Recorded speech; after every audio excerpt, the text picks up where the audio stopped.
Your top stories this evening, sponsored by Courts, bringing value home. 6-year-old killed in gas station explosion. Police treating incident as an act of terrorism. Political gangsterism at its worst. WPA believes Justice Cummings was railroaded. Hundreds participate in annual Pinktober walk for breast cancer awareness. January 2026, new deadline for 2.6 billion Hosororo Secondary School.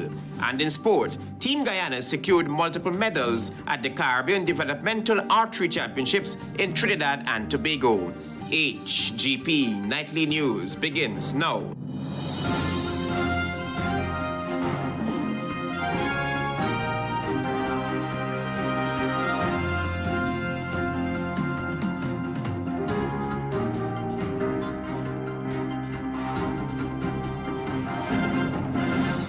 A very good evening to our viewers here in Guyana and online. I'm Travis Chase with the Monday, October 27 edition of the HGP Nightly News. We have what you need to know this evening.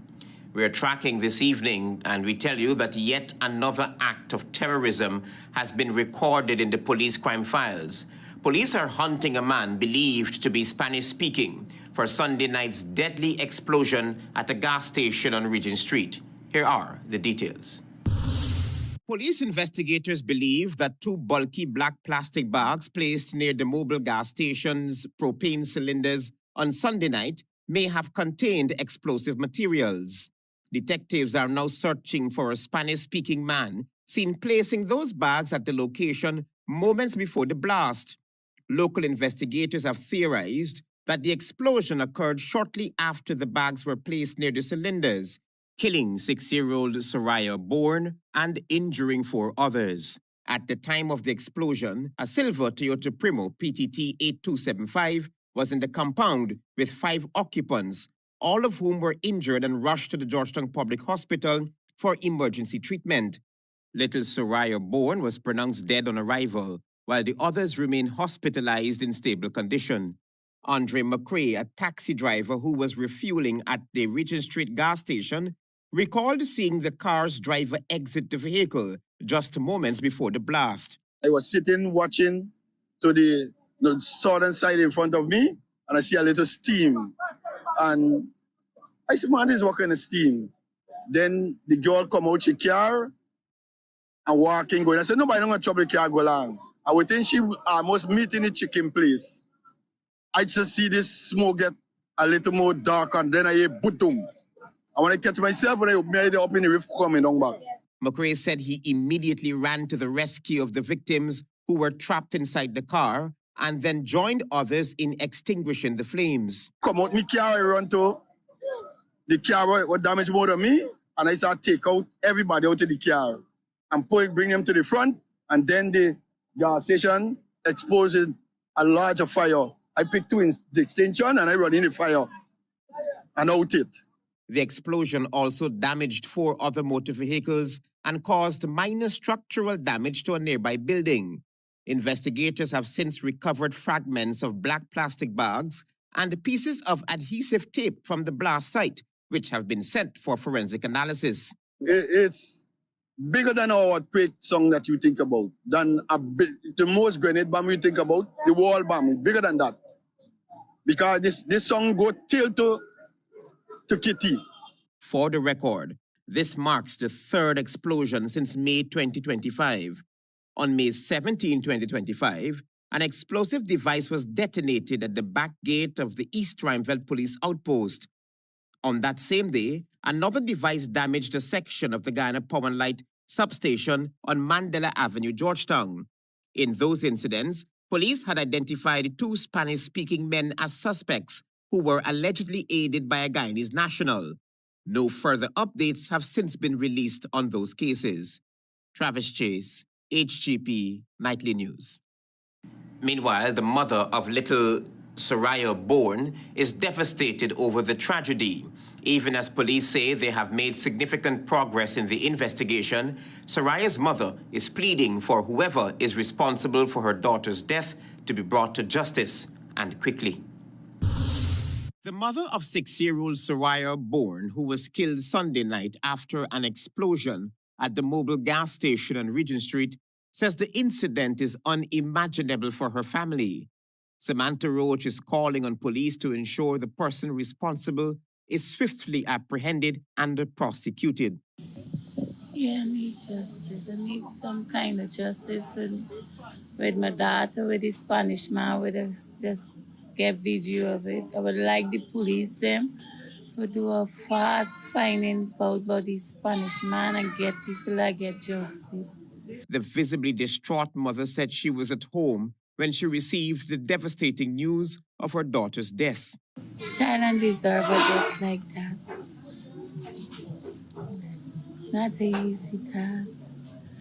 Eye pulping out your hair, your whole face wash away. Soraya's cousins, 8-year-old Rashad Lord, 11-year-old Sadia McClintock, her 71-year-old grandmother Yvonne Jonas, and her 27-year-old cousin Janika Hooper were all badly injured in the explosion. That is only 6. 2 weeks from now, she would be 7. She's all excited for she boarding. Oh. Police have since launched a manhunt for a Spanish-speaking man who was captured on CCTV placing a bag near the gas station's propane cylinders, the same area where the explosion originated. In a statement Monday afternoon, the Guyana Police Force said investigators have made significant progress in the case and are actively pursuing all available leads. Travis Chase, HGP Nightly News. 3 years after he ignored opposition leader Aubrey Norton's letter of support for the substantive appointments of Justices Yonet Cummings and Roxanne George to top judicial posts, President Irfan Ali is now seeking Norton's last-minute approval for similar appointments. But according to the Working People's Alliance, Norton should not dirty his hands. Here is more. President Ali is now seeking the agreement of opposition leader Aubrey Norton, who also heads the People's National Congress Reform, for the substantive appointment of Justice Roxanne George as Chancellor of the Judiciary and Justice Navindra Singh as Chief Justice. Leader of the Working People's Alliance, Dr. David Hines, believes Norton should withhold his consent, arguing that the government's sudden interest in consultation raises political red flags. We do not think Mr. Norton should dirty his hands. These nominations, no. Dr. Hines' comments come just days after the president announced the early retirement of Justice Yonet Cummings, who had been serving as acting chancellor since 2017. Justice Cummings returned from 2 months vacation leave last week before reportedly writing to the president to request early retirement, a request that was granted. This means that Justice Roxanne George will continue to act as chancellor, while Justice Navindra Singh will be elevated to act as Chief Justice. The WPA believes there is political mischief afoot, describing the president's move as political gangsterism at its worst. WPA finds it difficult not to believe that this is political gangsterism at its worst. At its worst. And the fact that somebody like Justice Cummings was served like that points to a further taking over of the politics and the society. This marks the first time since taking office in 2020 that President Ali has sought Norton's formal agreement on judicial appointments. When 3 years ago, Norton said, "I'm ready to regularize these 2 ladies," you said no. No, you are saying to Norton, "I am ready to regularize because one of the ladies is gone." Observers note that the sudden urgency may be linked to the president's desire to finalize the appointments before Parliament reconvenes next week, when a new opposition leader is expected to be sworn in. We feel that she has been railroaded out. First of all, you refuse to regularize or status for 8 years. The president had previously indicated that when Justice Cummings proceeded on 2 months accumulated leave in July, the acting appointments of Justice George and Justice Singh were temporary. Travis Chase, HGP Nightly News. Stay with us. You're watching the HGP Nightly News.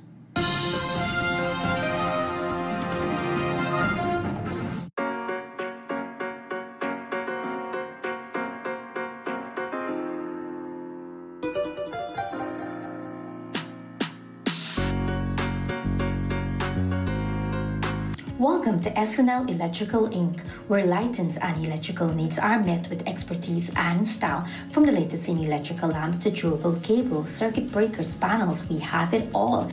Illuminate your space with our elegant chandeliers, stunning crystal lights, and versatile pole lights. Looking to upgrade your comfort? Explore top-of-the-line AC units and our diverse selections of stylish styles. Visit us at 170-180 Thomas Street, Kitty, Georgetown. Discover a solution that not only lights up your world but transforms it. Call us on telephone number 226-3018 or 223-1634. SNL Electrical Inc., powering your life with elegance, quality, and care.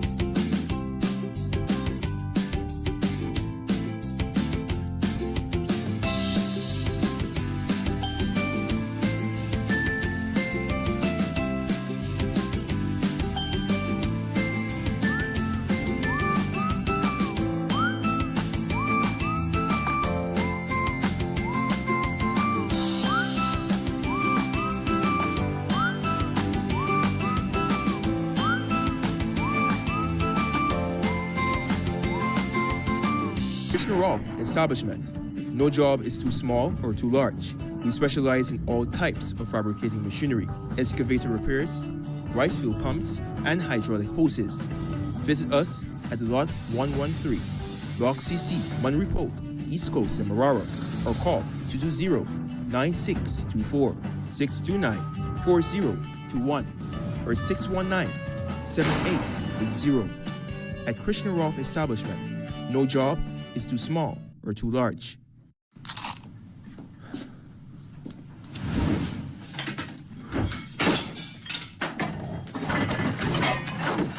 Mom, did you tell him that Danny went to pick up KFC? No, wait a minute.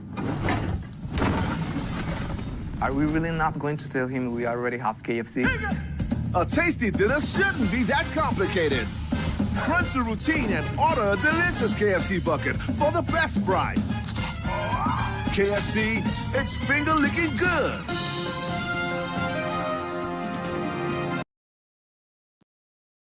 HGP Nightly News, we tell you now that hundreds turned out on Sunday morning for the annual Pinktober Breast Cancer Awareness Walk and Run, hosted by One Communications in collaboration with the Ministry of Health. Pink dominated the scene on Sunday morning as hundreds gathered for the annual One Pinktober Breast Cancer Awareness Walk and Run, hosted by One Communications in collaboration with the Ministry of Health. The event themed Act Now, Live Strong encouraged early detection and lifestyle changes to help reduce breast cancer cases in Guyana. Minister of Health Dr. Frank Anthony, in addressing the large crowd, said the annual walk serves as a reminder of the importance of cancer prevention and awareness each October. While it started out as an awareness effort, it has quickly grown now where we're moving not just from awareness, but getting people to take action. He noted that the ministry continues to encourage women to get their mammograms done regularly so that any early changes in the breast can be detected. If we detect early, then we are able to prevent complications of these diseases and we'll be able to save lives. Meanwhile, One Communications Director of Marketing Ian Lewis commended participants and partner organizations that have supported the Pinktober initiative. He reaffirmed the company's ongoing commitment to promoting early detection, education, and community support in the fight against cancer. When we say act now, we are urging you to get that check, book the screening, ask the hard questions, and even encourage friends to do the same. And when we say live strong, it means we will do all that we have to do possible to come together with information, access, empathy, and persistence. As part of the day's proceedings, One Communication recognized the 15 survivors, 15 fighters, and 15 caregivers, honoring their courage, strength, and dedication to spreading awareness and hope within the community. Tiana Cole reporting for the HGP Nightly News. Fish vendors at the Industry Plaisance Market continue to lament losses in profit amid the facility's deplorable state. They are calling for the immediate intervention of the relevant authorities. Nightly News' Antonio Day went to the scene on Sunday and spoke with the frustrated vendors. With endurance of inoperable toilet facilities, piled up garbage, inaccessible water, and overflowing drains, fish vendors of the Industry Plaisance Market are at their wits' end. Despite paying a rental of $600 to the market clerk, the status quo has not changed. Complaints to relevant authorities have been unanswered, they said. Yes, we ain't getting water, and we causing infection, market stinking, and we getting water to do nothing. If you wash your fish or sprinkle on this thing, right? And you gotta pay $600, you guys unfair. Resultantly, the unsanitary conditions at the fish section of the market have impacted profits for one fish vendor, who has been plying her trade for 15 years. Hey, look at the condition, look, we didn't want to look at the market stink. People want to come to the market and buy, guys, infection, get infection. It's wrong, give every money up to date. Another fish vendor lamented the poor toilet facilities and inaccessible water. She related that in order to wash her seafood, herself and other vendors usually ask for water from nearby residents in the environs. Although these residents have been accommodating, the fish vendor posited that the situation is very inconvenient. The toilet is not working. And no water. You see the place condition. Look, the people must sell food. People not coming for buy. Look, fish and everything what we get. We want to go around and take on everything we buy. How long we go there with this? Other fish vendors lamented a similar subject of nature. 1 month going on, 2 months now we ain't getting no water. And the toilet, no toilet. When you want to use the toilet, you gotta beg the neighbors them to go use it. You see the condition, customer don't want to come in the market and buy. We there for that little old from the stand. And still the clerks and come in and collect money. Like approximately 3 months without water, and the drain is overflow, and people don't want to come in the market because the water is very dirty, and people scan. It affects my business because my customers don't want to come in this market. Over the next year, getting water, and we ain't getting. So we send some of them with the black in the pipe or something. They just send somebody from Guyana to see what Guyana. Up to now, you come and collect and rent and then doing nothing about it. Shanta, a fish vendor, also referenced the poor drainage and irrigation facilities at the market, resulting in flooding. She lamented at times the water sent can be unbearable. When Nightly News contacted an official at the Ministry of Local Government and Regional Development, it was indicated that efforts are being made to address the situation. Antonio Day reporting for the HGP Nightly News. Marvin Keto will tell you now that Minister of Local Government and Regional Development Priya Manikchand met with neighborhood democratic councils across Region 2 at the weekend as part of ongoing efforts to strengthen the local democratic organs. The whole reason is for us to understand that we're a team and that they are servants of the people that live in their community and that we must go forward with a different direction. That was the Minister of Local Government and Regional Development, Priya Manikchand, as she continued her series of national engagements, this time engaging all neighborhood democratic councils, NDCs, in Pomeroon, Supernam, Region 2. Manikchand said discussions focused on strengthening local governance, improving service delivery, and enhancing community development across the region. I also had a great pleasure of meeting the 8 NDCs, their chairs, vice, overseer and all the councillors for the 8 NDCs on the Pomeroon Supernam area, as well as the Guyana municipality. She emphasized that government remains committed to ensuring that NDCs are equipped with the technical guidance, support systems, and resources needed to effectively carry out their mandates.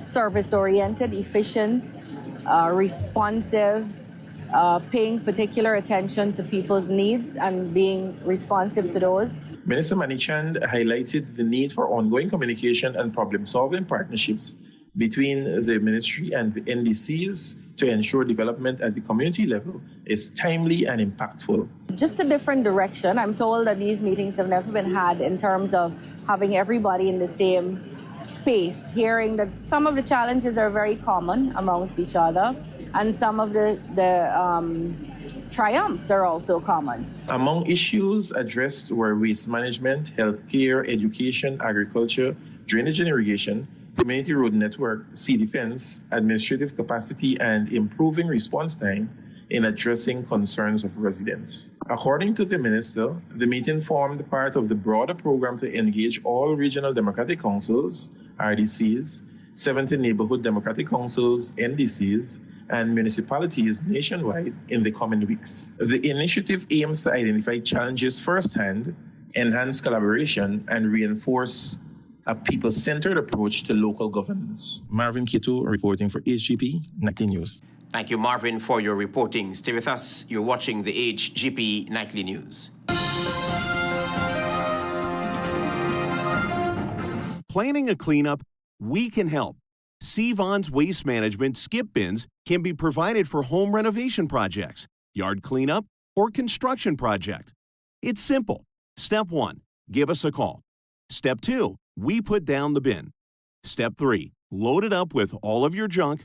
Step 4, we take it away. That's simple. Bins are also available in various sizes, so there is no job that is too big or too small. Call Sevon's Waste Management today at 218-1455.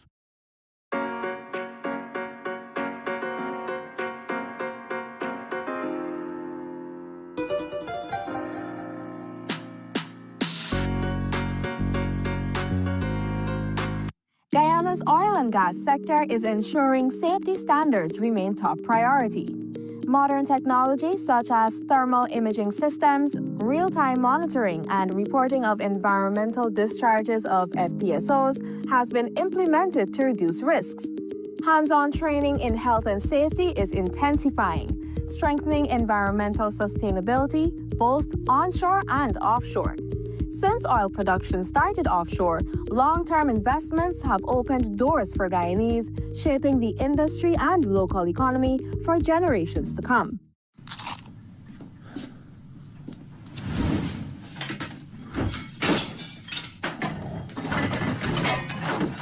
Mom, did you tell him that Danny went to pick up KFC? No, wait a minute. Are we really not going to tell him we already have KFC?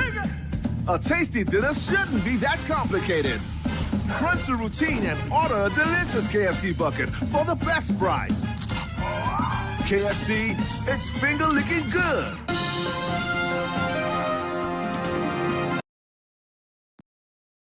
That's here in the HGP Nightly News. 4 police officers took the stand on Monday as day 35 of the election fraud trial continued before Acting Chief Magistrate Faith Magusti at the Georgetown Magistrates Court. Tiana Cole will tell you more. Day 35 of the election fraud trial continued on Monday before Acting Chief Magistrate Faith Magusti at the Georgetown Magistrates Court, where the voir dire entered its second day. 4 police officers testified during the voir dire, namely Detective Senior Superintendent and Deputy Crime Chief, Head of the Major Crimes Unit Mitchell Caesar, Inspector Jeremy Laundrie, attached to the Criminal Investigation Department CID Major Crimes Unit, Lance Corporal Devon Benjamin, and Detective Assistant Superintendent of Police Kamal Pitama. The first witness to take the stand was Superintendent Caesar, who testified about his role in August 2020 when he conducted an interrogation of former returning officer Clement Mingo. Following his testimony, Caesar was extensively cross-examined by defense attorney Nigel Hughes. The second witness, Inspector Laundrie, testified that he acted as a scribe during the interview with Mingo. Lance Corporal Benjamin told the court he was attached to the CID registry, while Assistant Superintendent Pitama stated that on August 25, 2020, he was stationed at the Major Crimes Unit, where he made diary entries and assisted in conducting a video interview with Mingo. Following their testimonies, all 4 witnesses were cross-examined by Attorney Hughes. The matter is expected to resume on October 29, 2025, when Superintendent Caesar will return to the stand.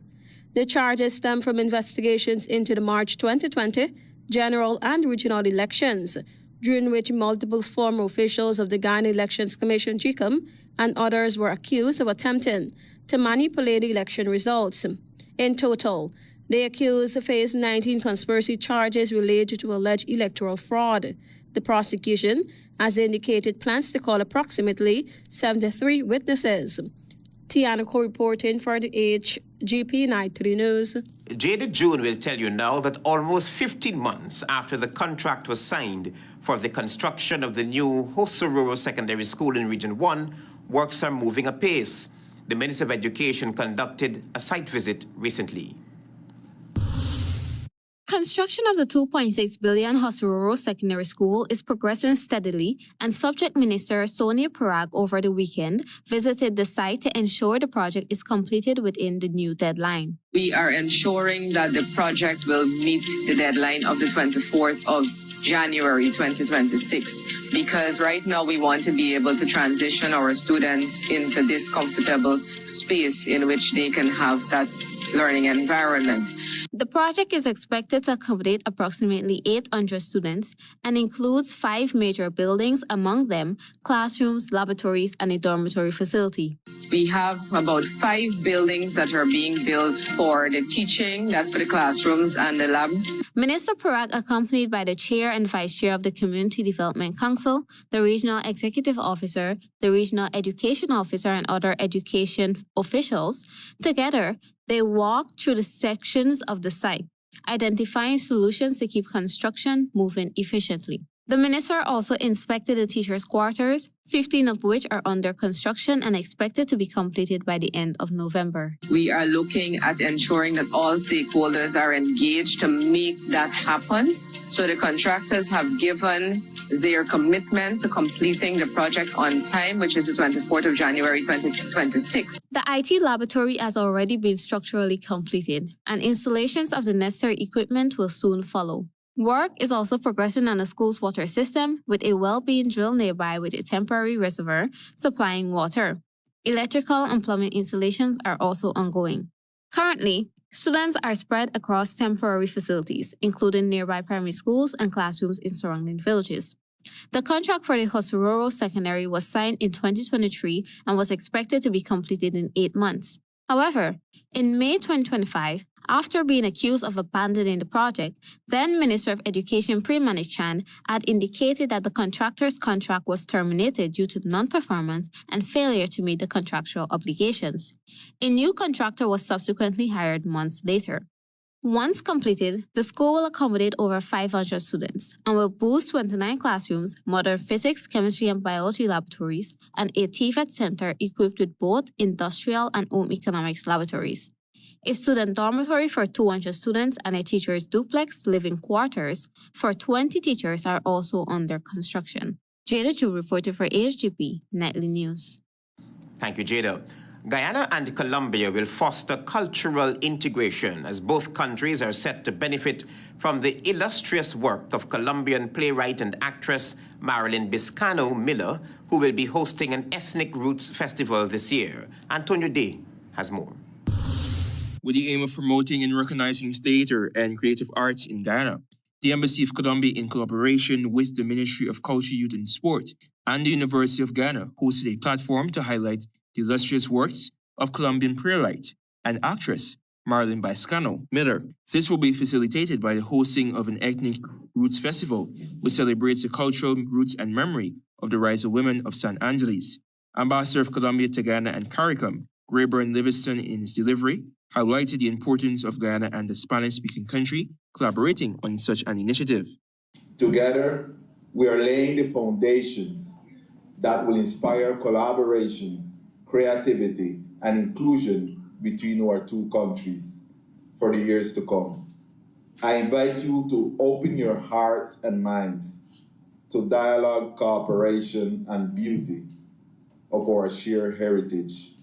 Ms. Bonita Hunter, from the Faculty of Education and Humanities, University of Guyana, in her remarks noted that the activity will benefit students with peak interest in theater and creative arts. Since we have a shared cultural history, this unique event aims to promote cultural exchange, deepen our historical understanding, and strengthen regional ties. That's so important. Colombian playwright and actress Marlene Biscano Miller, with the aid of an interpreter, highlighted that the Ethnic Roots Festival seeks to highlight the culture of the rights of women. Our objective is to hold the Ethnic Roots 2025 Festival under the theme FIWI Ancestral Culture. It's our ancestral culture. Meanwhile, acclaimed actress and playwright Mosa Telford provided an historical outline on the strides and insights in the Ghana creative industry pre- and post-independence. The early theatrical performances were primarily for the colonial elite and mainly focused on European plays, especially comedies and dramas from Britain. As Guyana moved towards self-identity in the 20th century, new theatrical genres began to emerge. Antonio Day reporting for the HGP Nightly News. A transformation experience was the descriptive language used by best graduating student of the Texile American University Guyana, Adonis Francis, when the university held its 17th graduation ceremony last Friday. Marvin Cato will tell you more. Don't let anybody write your story for you. Don't let friends write your story for you. Don't let the police or your spouse write your story. That was Chief Guest and Director of the Guyana Online Academy of Learning, GOAL, Dr. Jacob Obdai, giving brief remarks to the 50 graduating students of the class of 2025. He encouraged students to go and change the world, reminding them that they should always settle for more. Don't start employment tomorrow and follow the procedure that is 20 years old in your department. You must disrupt the market. You must disrupt the system. You must bring the knowledge that you have learned into workplace. Dr. Obadiah congratulated the graduates, 38 from the field of medicine, 11 from business, and 1 from public health. He stressed the importance of being modern and contributing to the development and advancement of the workplace. You have studied late into the night, and I'm sure that on multiple occasions, you have questioned yourself, haven't you? Yet, you persisted, and here we are. You have earned this moment. Dr. Deyraj Bansal, Chief Academic Officer and Dean of the College of Medicine at Texila, reminded of the challenges the students faced in the journey to success. He highlighted that students were able to make critical decisions under pressure, engage with patients from various backgrounds, and develop the empathy required to treat with patients and their families. We have upgraded our simulation lab. We have 3 new mannequins, and these mannequins you can perform multiple clinical procedures such as intubation, catheterization, IV cannulation, ECG measurement, and all the main clinical findings. Among the university's success since its inception in 2012 was gaining accreditation for all courses offered from 3 different accreditation bodies simultaneously. Meanwhile, best graduating student Adonis Francis spoke to the commitment that had to go into her major achievement. It wasn't just a path of demanding studies.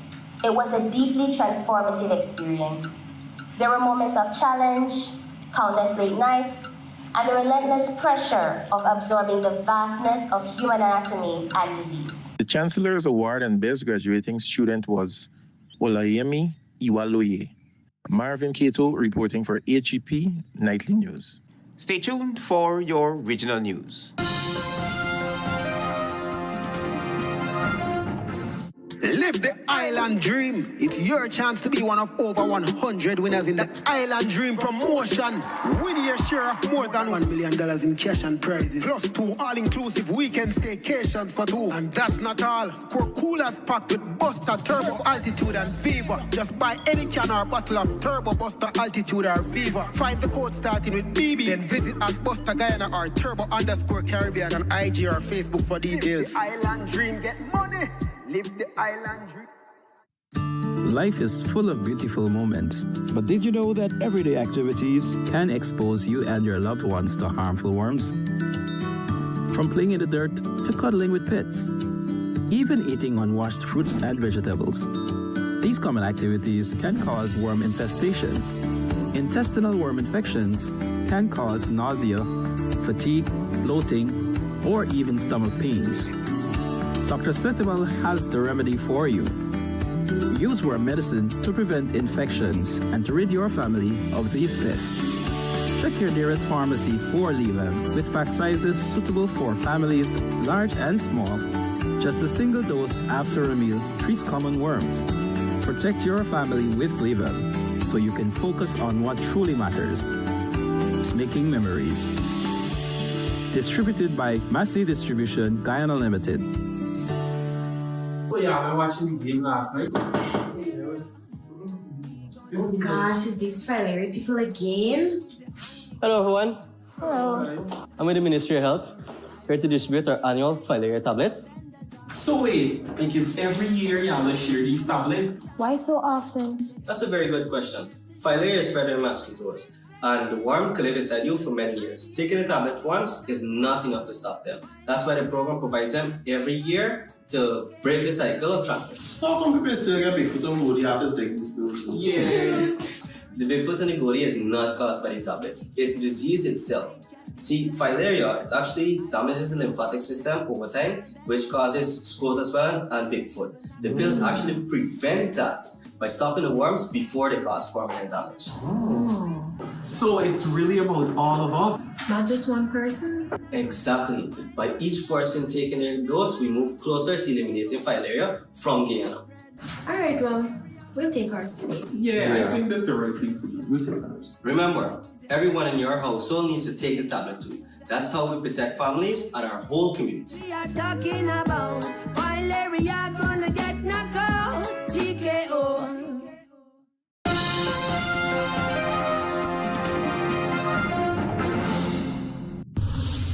Good evening and welcome to Monday's edition of the Regional News.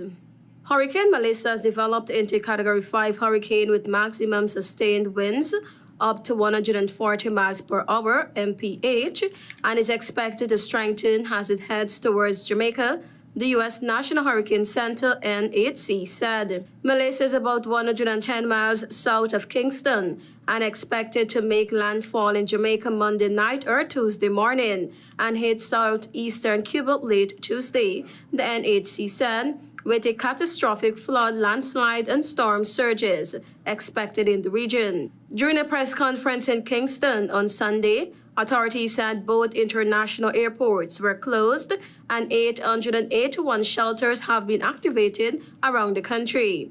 Authorities said a decision on whether to issue a mandatory evacuation order would be made later in the day, while imploring residents to evacuate with assistance being provided.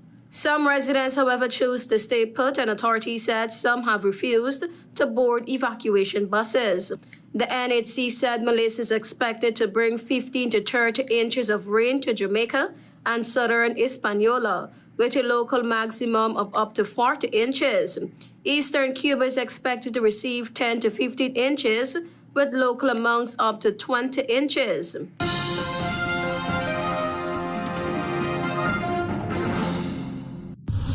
President Donald Trump dramatically escalated the U.S. military buildup in the Caribbean by deploying a Gerald Ford aircraft carrier group to Latin America, a show of force that far exceeds any past counter-narcotics need and represents Washington's most muscular move yet in the region. The deployment is part of Trump's military buildup in the Caribbean, which includes 8 additional warships, a nuclear submarine, and F-35 aircraft. It is likely to raise concern in the region about the Trump administration's intent. The deployment marks a significant escalation amid heightened tensions with Venezuela, whose government Washington has long accused of harboring drug traffickers and undermining democratic institutions. The U.S. military has carried out 10 strikes against alleged drug vessels, mostly in the Caribbean, since early September, killing about 40 people. While the Pentagon has not given much information, it has said some of those killed were Venezuelans. Venezuelan President Nicolas Maduro has repeatedly alleged that the U.S. is hoping to drive him from power. Washington in August doubled its reward for information leading to Maduro's arrest to $50 million, accusing him of links to drug trafficking and criminal groups that Maduro denies.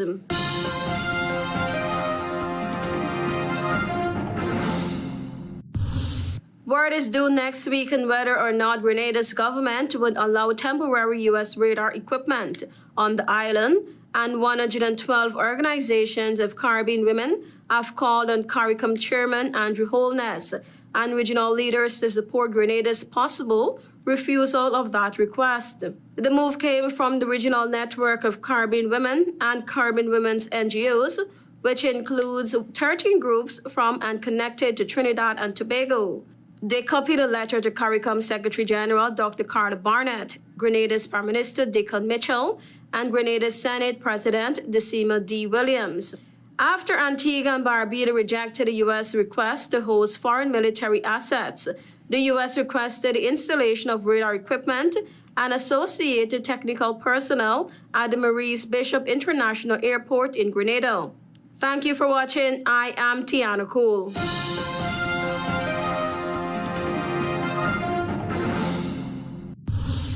Let's join Delwyn Neblett for HGP's Sports Pulse.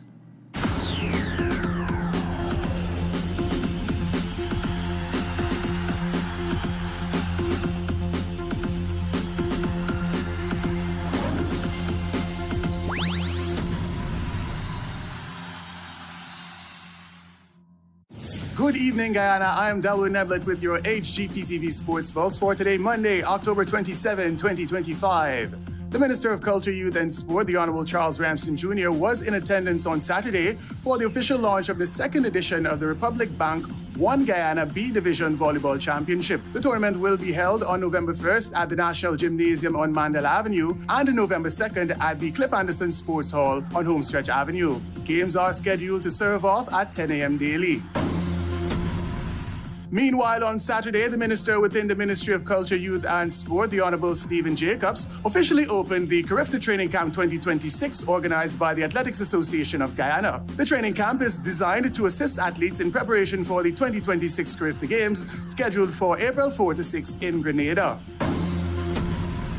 Moving into archery, over the weekend, Team Guyana secured multiple medals at the 2025 Caribbean Developmental Archery Championships in Trinidad and Tobago. Ravish Singh won gold in the compound beginner under 15 boys category, while Brandon Cummings secured victory in the barebow beginner under 15 boys category, with Nathan Fredericks finishing third. Keziah Archer finished second in the recurve beginner under 15 boys category as Daniel Cox finished third. Anand Mangra also secured bronze in the compound beginner senior men's category.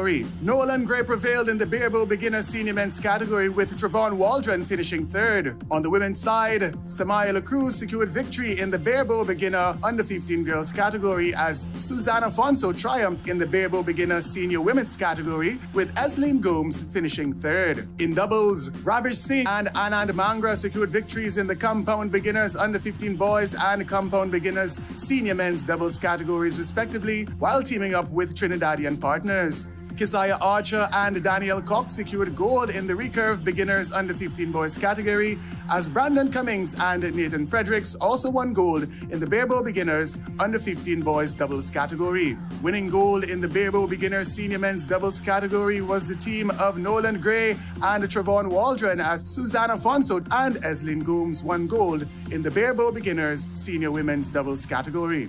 Samala Cruz and Emma Chunilal finished second in the barebow beginners under 15 girls doubles category.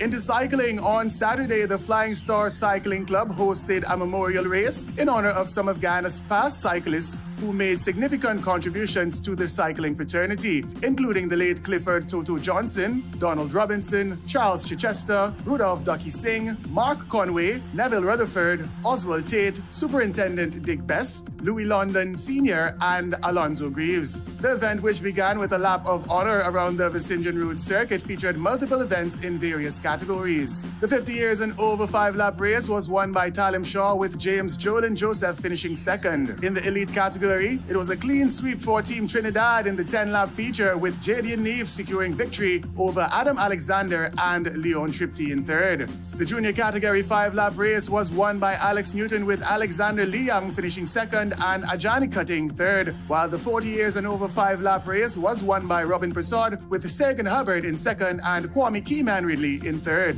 Julio Melville secured victory in the category 4 race as James Jolin Joseph returned to win the 50 years and over 1-lap sprint. 3 riders competed in the ladies and juveniles 3-lap event, and the final open category event in the Devil Takes the Most High format, where the last rider across the line in every lap is eliminated until the final 6 riders remain for the final lap, was won by Jamal John with Jadian Neves in second and Alex Newton finishing third.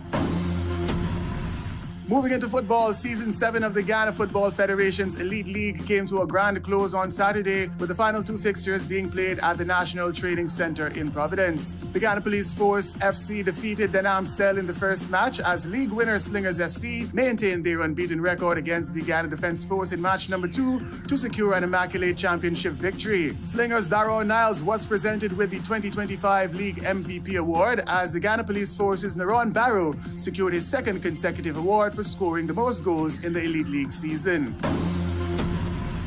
And finally, in cricket, the West Indies secured a 16-run victory over Bangladesh in the first of 3 T20 internationals earlier today. Batting first, the West Indies reached 165 for 3 off of their allotment of 20 overs, as Captain Shea Hope top scored with an unbeaten 46 from 28, and player of the match Robman Powell in his 100 T20 international was also unbeaten on 44 from 28. Taskin Ahmed was the pick of the bowlers for Bangladesh, taking 2 for 36 from 4 overs. When Bangladesh responded, they were bowled out for 149 in 19.4 overs, as both Jaden Seals and Jason Holder picked up 3 wickets. Tanzim Hassan Saqib top scored for Bangladesh with 33 from 27, as Akil Hussain picked up 2 for 22 in a winning effort. The second match in the 3-match series is scheduled for an 8 a.m. start on Wednesday.